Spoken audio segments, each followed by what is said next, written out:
జై శ్రీరామ్. అందరికీ నమస్కారం. వెల్కమ్ టు న్యూస్ అఖండ. నేను మీ కస్తూరి శ్రీధర్. మిత్రులారా, బీహార్కు సంబంధించినటువంటి ఒక అద్భుతమైన అప్డేట్ న్యూస్ అయితే తీసుకొచ్చిన ఈ న్యూస్ మాత్రం మీకు పిచ్చిగా నచ్చుతుంది, నాది గ్యారంటీ. సామ్రాట్ చౌదరి, ఈయన గురించి మనం మొన్న కూడా చెప్పుకున్నాం. ఈ పేరు ఇప్పుడు బీహార్లో మారు మోగిపోతుంది. ఒక్క బీహార్లో మాత్రమే కాకుండా దేశం మొత్తం కూడా మారు మోగిపోతుంది. ఉత్తరప్రదేశ్లో మన యోగి ఆదిత్యనాథ్ గారిలాగా, అలాగే అస్సాంలో హిమంత బిశ్వ శర్మ గారిలాగా ఇప్పుడు బీహార్లో సామ్రాట్ చౌదరి గారు అయితే ఉద్భవించినారు. అసాంఘిక శక్తులను, తీవ్రవాదులను, జిహాదీలను, అలాగే క్రిమినల్ గ్యాంగులను, ఆయుధ స్మగ్లర్లను, అలాగే మాఫియా ముఠాలను ఏరిపారేస్తున్నారు. ఇందుకోసం అప్పుడే ప్రణాళికలను కూడా రూపొందించినారు. సామ్రాట్ చౌదరి గారు ఆయన బీహార్ హోంశాఖ మంత్రిగా ప్రమాణ స్వీకారం చేసిన తరువాత రోజు నుంచే పూర్తిగా ఫామ్లోకి అయితే వచ్చేశారు. అయితే ఈ సామ్రాట్ చౌదరి గారి గురించి ముందుగా మనం కొన్ని విషయాలు మాట్లాడుకోవాలి. సామ్రాట్ చౌదరి గారు తన పొలిటికల్ కెరీర్ స్టార్ట్ చేసింది వచ్చేసి 1990లో, అది కూడా ఆర్జేడీ పార్టీ నుంచి. ఇదేందిరా స్వామి, ఈయన మొదటి నుంచి బీజేపీ కాదా అని మీరు అనుకోవచ్చు. ఇక్కడ ఒక మాట చెప్పాలా, హిమంత బిశ్వ శర్మ గారు ఉన్నారు కదా, ఆయన ముందున్నది కాంగ్రెస్ పార్టీలో. కాంగ్రెస్ పార్టీ విధానాలు నచ్చక తర్వాత భారతీయ జనతా పార్టీలోకి వచ్చారు. అర్థమవుతుందా? ఈయన కూడా సేమ్ టు సేమ్ అలాగే. సామ్రాట్ చౌదరి గారు ఈ ఆర్జేడీ ప్రభుత్వంలో మంత్రిగా కూడా పనిచేశారన్నమాట. కానీ ఆర్జేడీ పార్టీ చేస్తున్నటువంటి ఓటు బ్యాంకు రాజకీయాలు, అలాగే ముస్లిం సంతుష్టీకరణ రాజకీయాలు, అలాగే హిందువులను రెండవ తరగతి పౌరులుగా చూస్తున్నటువంటి విధానాలు నచ్చక మన సామ్రాట్ చౌదరి గారు ఆర్జేడీ పార్టీకి ఒక దండం పెట్టి వచ్చి మన భారతీయ జనతా పార్టీలో చేరారు. పార్టీలో చేరినటువంటి అతి కొద్ది రోజుల్లోనే బీజేపీలో కీలక నాయకుడిగా ఎదిగినారనమాట. అందుకు కారణాలు కూడా లేకపోలా. సామ్రాట్ చౌదరి గారి కుటుంబం మొత్తం కూడా రాజకీయ కుటుంబమే, అంటే రాజకీయ నేపథ్యం ఉన్నటువంటి కుటుంబమే. ఆయన తండ్రి గారు వచ్చేసి శకుని చౌదరి అన్నమాట. ఆయన మాజీ ఎమ్మెల్యేగా పనిచేశారు, అలాగే ఎంపీగా కూడా పనిచేసినారు. ఆయన తల్లి వచ్చేసి పార్వతీదేవి గారు, ఆవిడ వచ్చేసి మాజీ ఎమ్మెల్యే. అంటే మీకు అర్థమైంది కదా, అంటే అమ్మ నాన్న ఇద్దరిది కూడా పొలిటికల్ బ్యాక్గ్రౌండే. అర్థమవుతుందా? ఇక ఈయన కోయేరి కుష్వాహా అనేటటువంటి సామాజిక వర్గానికి చెందిన నేత అనమాట. అంటే కొంతమంది అనుకోవచ్చు, అంటే మన ఆంధ్ర తెలంగాణలో చౌదరి అంటే వీళ్ళు వేరే కదా అని చెప్పి అనుకోవచ్చు. అట్లా కాదు, ఇది వేరే అన్నమాట. అంటే ఓబీసీ నాయకుడు అనమాట. ఈ బీహార్లో యాదవుల తర్వాత కుష్వాహాలో అత్యంత ప్రభావవంతమైనటువంటి ఓబీసీ వర్గాల్లో ఒకటిగా ఉన్నారు. ఈ కుష్వాహా వర్గం వీళ్ళ ఓట్ల శాతం వచ్చేసి సుమారుగా 10% వరకు ఉంటుందని ఒక అంచనా అనమాట. దీంతోపాటు సామ్రాట్ చౌదరి గారు అత్యంత శక్తివంతమైనటువంటి నేత, ఓబీసీ వర్గాలలో గట్టి పట్టున్న నేత అనమాట. ఏ విషయాన్నైనా సరే ముక్కుసూటిగా మాట్లాడే స్వభావం ఉన్నటువంటి నాయకుడు. ఏటికి ఎదిరి రకం, మొండిఘాటం, మామూలుడు కాదు. నమ్ముకున్న సిద్ధాంతం కోసం ఎవరినైనా కూడా ఎదిరించే రకం అనమాట. బీహార్లో లాలూ ప్రసాద్ యాదవ్ కుటుంబాన్ని ఎదిరించి పోరాడి నిలబడగలిగినటువంటి ఒకే ఒక్క బీహార్ నాయకుడు మన సామ్రాట్ చౌదరి గారు మాత్రమే.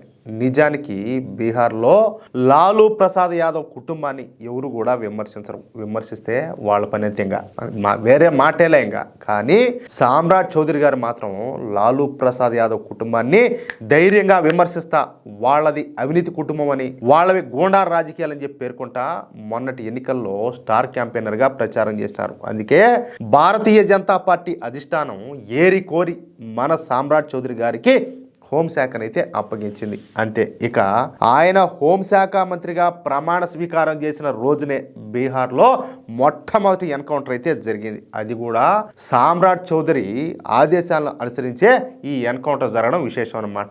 ఇక ఆయన హోమ్ మినిస్టర్గా పదవి స్వీకారం చేసిన రెండో రోజు పాట్నా నగరంలో జిహాదీగాళ్లు అక్రమంగా ఈ ప్రభుత్వ స్థలాలను ఆక్రమించుకుని నిర్మించినటువంటి నిర్మాణాలన్నింటినీ కూడా కూల్చివేసే పనులు ప్రారంభించారు. అడుగుబడిందే, అది ఇంకా కొనసాగుతుంది. ఇక మూడవ రోజున బీహార్లోని క్రిమినల్స్, అలాగే మాఫియా ముఠాలు, గ్యాంగ్స్టర్లు, ఆయుధాల స్మగ్లర్లు మర్యాదగా బీహార్ను వదిలి పారిపోవాలని, లేదంటే ఉత్తరప్రదేశ్లో మాదిరిగానే ఎన్కౌంటర్ చేస్తామని చెప్పేసి బహిరంగంగా సామ్రాట్ చౌదరి గారు వార్నింగ్ ఇచ్చారు. ఇది కదా దమ్మంటే, ఇట్ట కదా ఉండాల్సిందే.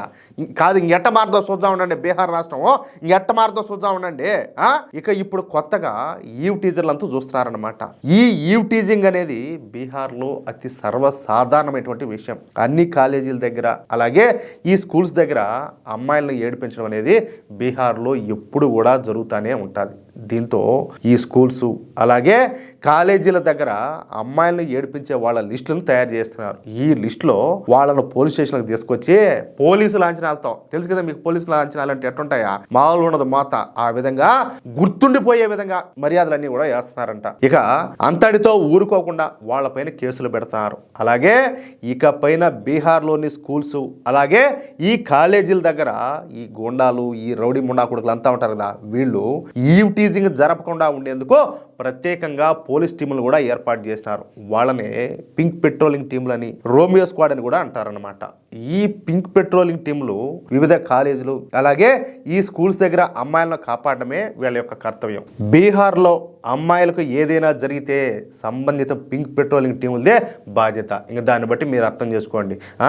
ఏదైనా మిస్టేక్ జరిగిందంటే మీదే బాధ్యత అంటే ఇంకోళ్ళు ఎట్లా పని చేస్తారా?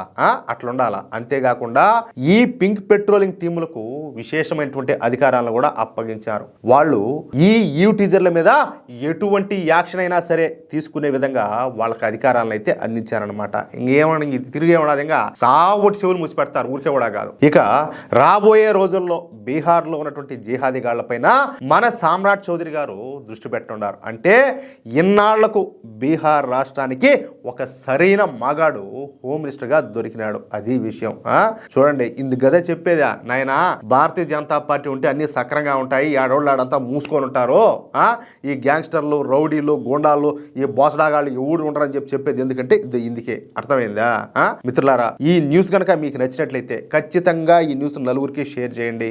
అలాగే ప్రతి ఒక్కరు కూడా మీ యొక్క అమూల్యమైనటువంటి అభిప్రాయాలను కామెంట్ రూపంలో తెలియజేయండి. ఇంకో విషయం ఏంటంటే, ఇంతవరకు మీరు గనక మన ఛానల్ని సబ్స్క్రైబ్ చేసుకున్నట్లయితే ప్రతి ఒక్కరు కూడా మన ఛానల్ని సబ్స్క్రైబ్ చేసుకోండి, సపోర్ట్ చేయండి ప్లీజ్. జై శ్రీరామ్, జై హింద్.